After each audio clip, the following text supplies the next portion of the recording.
Namaste. Welcome. This is Chuankung Shakya, and today I'm going to continue what I started yesterday. It is day 7 of my January juice fast, and it's cold today. It's snowing. Otherwise, the juice fast is going great.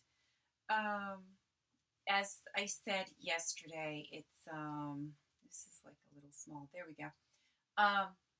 As I said yesterday, the juice fast is much better after day 5. I'm feeling great, or even, I would say, fantastic. The hard detox is kind of behind me. I'm going to continue again today with the Zen teachings of Bodhidharma. Bodhidharma is the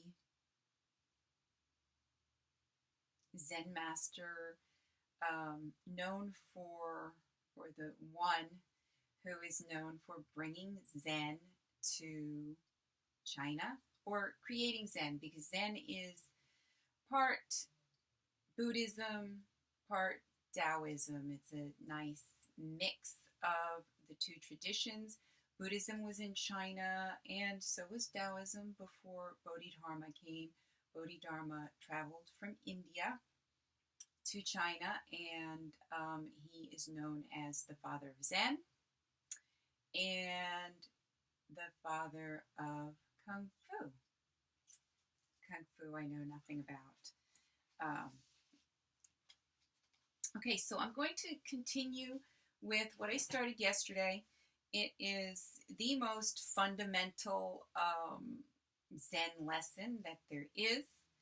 We began yesterday with our 2 main roads leading to the path of enlightenment. And we talked yesterday about entering by reason. Now today we're going to go over entering by practice. And I'm going to read and discuss. To enter by practice refers to 4 all-inclusive practices: suffering injustice, adapting to conditions, seeking nothing, and practicing the Dharma.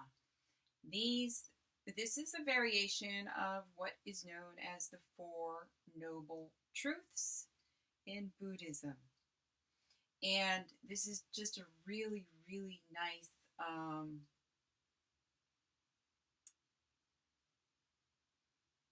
treatise of them. First, suffering injustice. When those who search for the path encounter adversity, they should think to themselves, in countless ages gone by, I've turned from the essential to the trivial, and wandered through all manner of existence, often angry without cause, and guilty of numberless transgressions. Now, though I do no wrong, I'm punished by my past. Neither gods nor men can foresee when an evil deed will bear its fruit. I accept it with an open heart and without complaint of injustice. The sutras say, when you meet with adversity, don't be upset, because it makes sense. With such understanding, you're in harmony with reason, and by suffering injustice, you enter the path.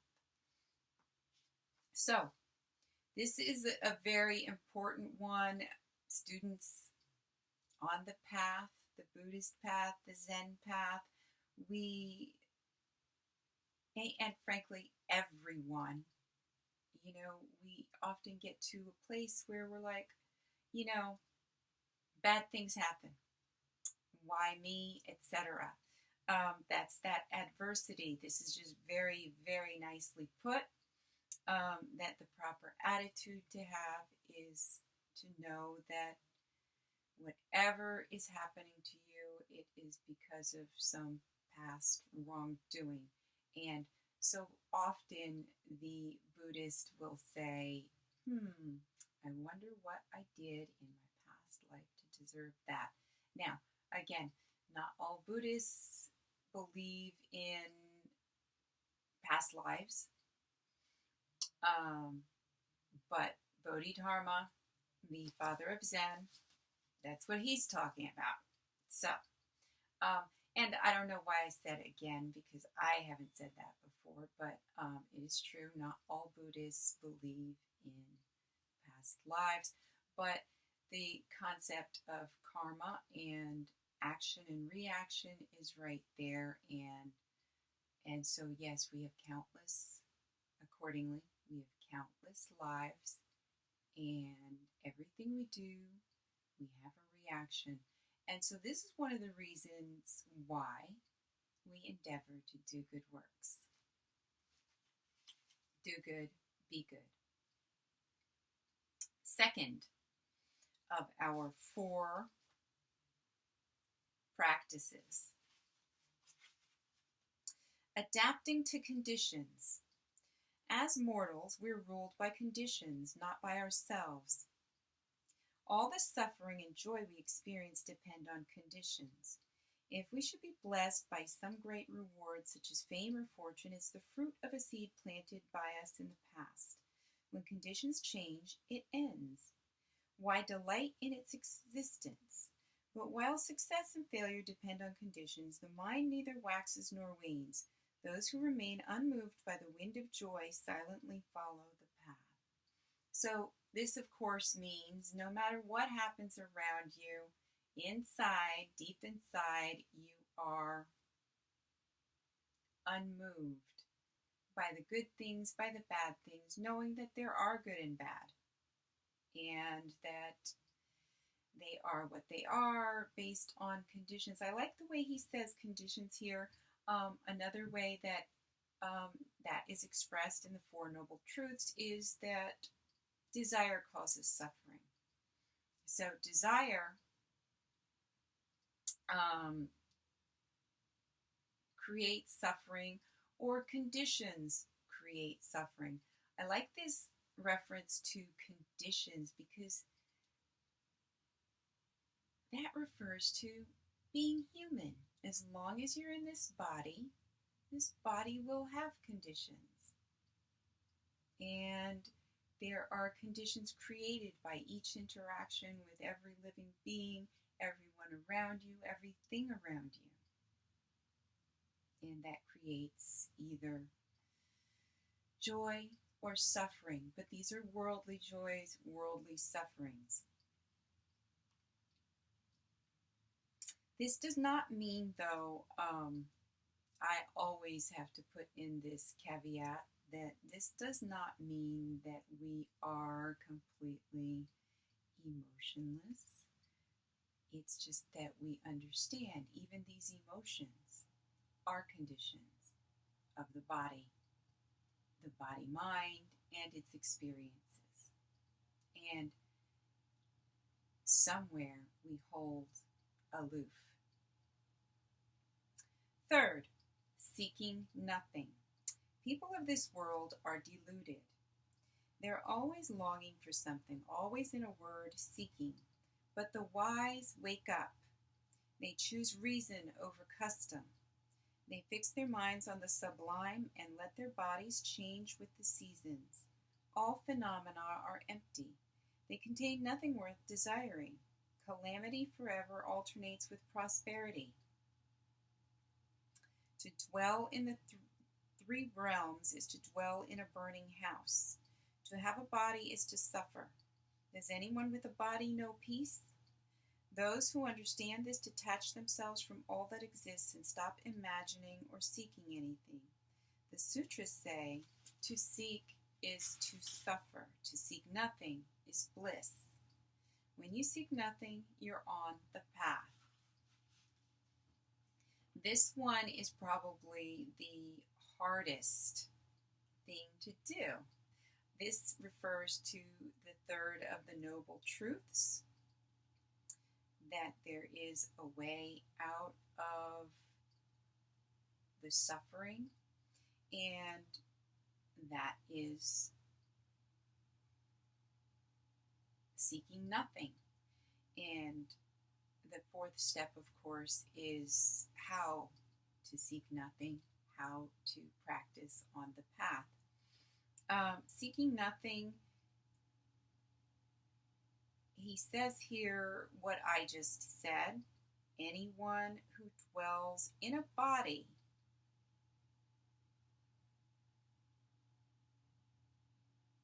suffers. Period. That's the way it is with this body.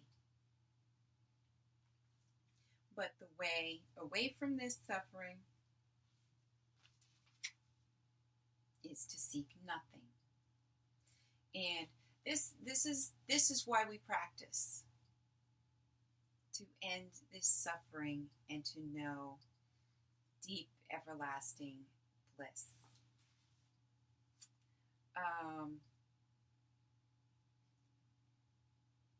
And this is one, it is said in Zen that everyone can use some Zen, and this is why.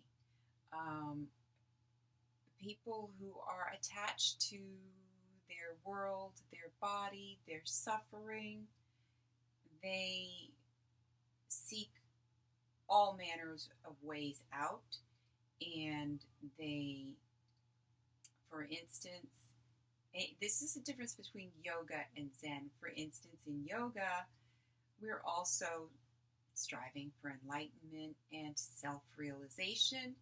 But in yoga, as in many other areas, there are ways to improve your mind and work on manifestation, things like that. But Zen teaches you not to seek. Don't try to manifest. Don't imagine anything. Just be still in emptiness. And you will know true bliss. Fourth, practicing the Dharma. The Dharma is the truth that all natures are pure.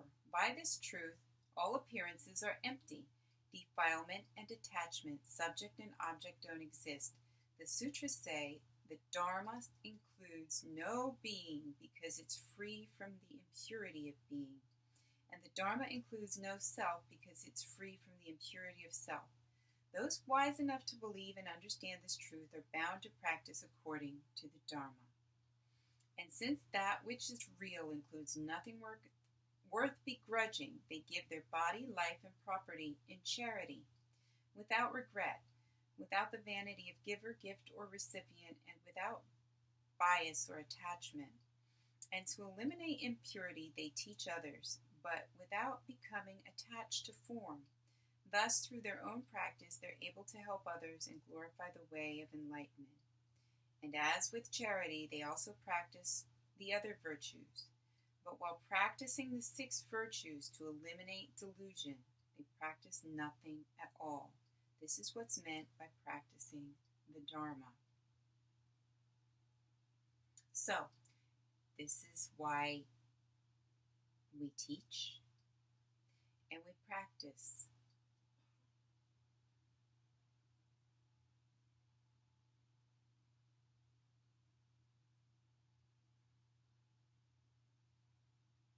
We practice to be selfless. And this is very difficult, of course, our practice.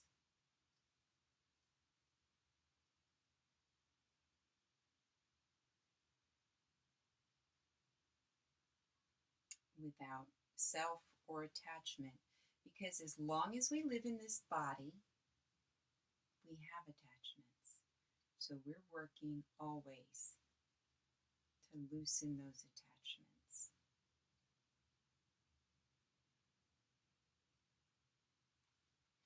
And that's it for today.